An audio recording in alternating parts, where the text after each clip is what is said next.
Hello guys, this is Anu here once again after a long time. I'm really sorry because it took some time for me to upload the videos because of some health issues, but I'm today back with a new video, that is what is Microsoft Teams.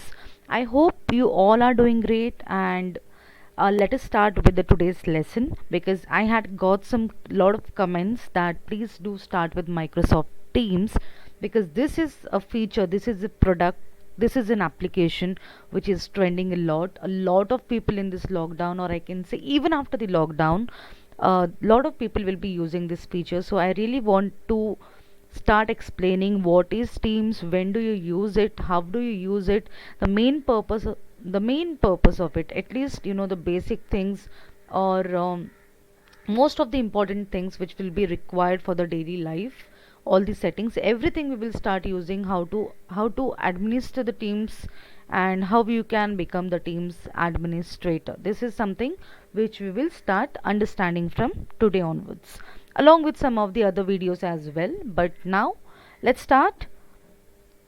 So Microsoft Teams is a chat based platform. It is a collaboration platform which is complete with, for example, you get a lot of different applications where you can collaborate, where you can do the chat, where you can do a lot of different stuffs.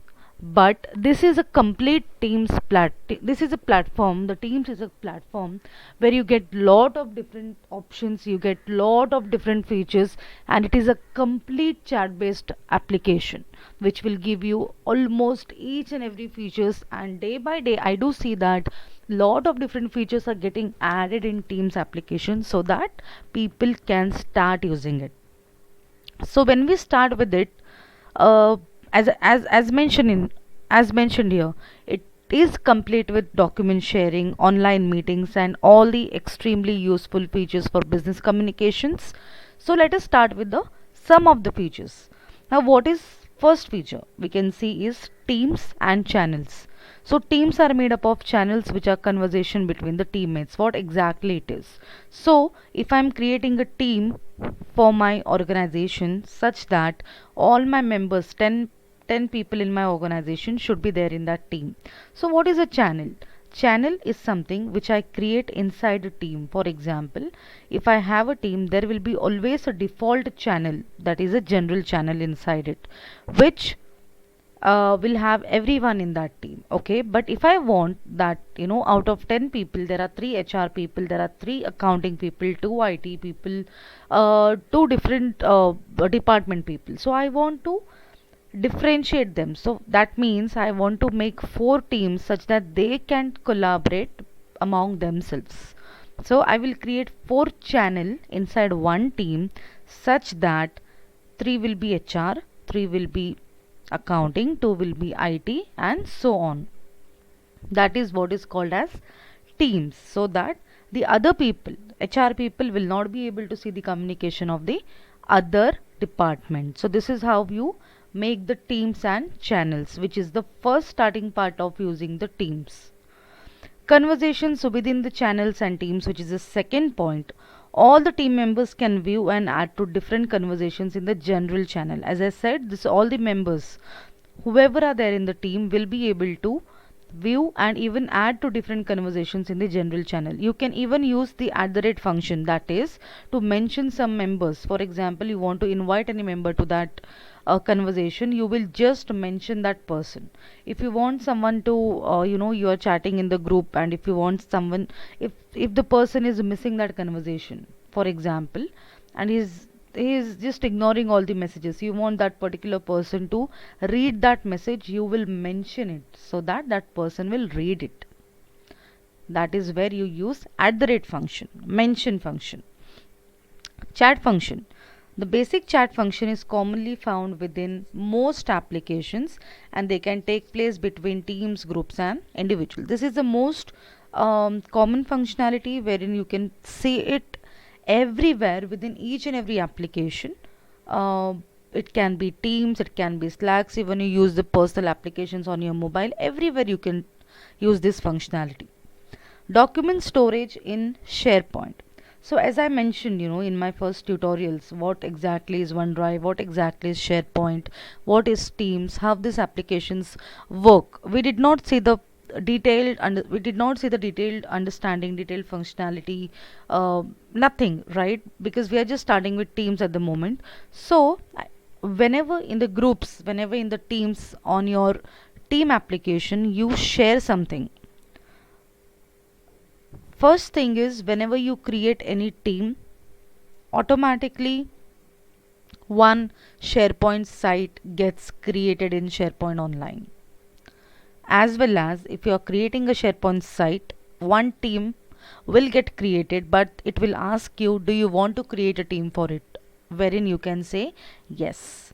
Even when you create a team from the Teams application, it asks you whether you want to create a team from the group or you want to create it from scratch. We will see all these things while we do the actual tutorial, because I do not believe mostly in understanding these theoretical things, because if you see my old videos, I never did this. I directly started explaining the things from the portal itself, not from not from this PowerPoint and all. But this time we need to understand certain things and features. That's the reason I have made this for all of you. So let's see. um, each and every team will be sharing certain documents which will be going into that SharePoint site's default document library. In each and every SharePoint site, there will be a default document library in which all the documents are stored. So whenever in this team, you members share the documents, all the documents will get saved in that default document library. Okay, so all the files shared across all the conversations will automatically save to this folder, and the permissions and the options can also be customized for sensitive information. In case if you want to do any kind of changes in the permissions, you can even do that by going to your SharePoint site or even from your Teams. You have the other feature, that is online video calling and screen sharing, wherein if you want to do one-to-one private calling or anything, you can even do it seamlessly with the fast video calls to employees within your business, or even outside your or the clients outside your business. Okay, the next is online meetings, wherein this feature can help enhance your communications, company wide meetings, even the training with an online meeting function which can host up to 10,000 users. So, we will even see all the limitations of the meetings, everything while doing the tutorials. Online meeting can include anyone outside or inside a business. It can be the members who are inside your organization or even who are outside your organization. It will even have the option of file uploading, note taking application, instant chat messaging, everything in your online meetings. That means you can do audio calling, you can do chatting, you can do meetings, you can do screen sharing, you can do video calling, a lot of trainings online just sitting at home. Audio conferencing, this is a feature you won't find actually in many different platforms. That's very true, because with audio conferencing, the people who do not have the PC or who do not have the Teams application, even they can join an online meeting. How? Via just a phone.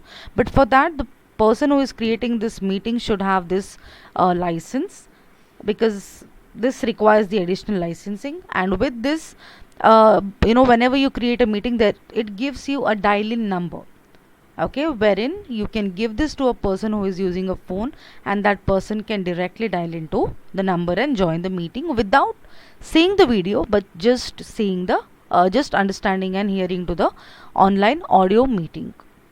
Full telephony, this is a very last step at the moment, for which we will require lot of time, but this is something, you can even have your own phone system. You can use your team as a phone.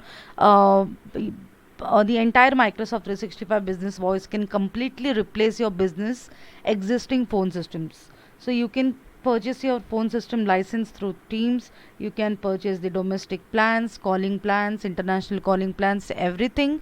But again, this will require the additional licensing, which is Office 365 E5 plans or even the standalone licenses. So these are all the features. There are a lot of different many features inside this as well. which we will see when we really start with understanding how to set up teams.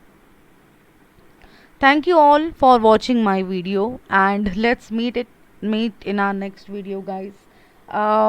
Please subscribe, do share, do like, click on the bell icon to get all the notifications, and do give your comments. Thank you all for watching. You all have a wonderful day. Bye bye.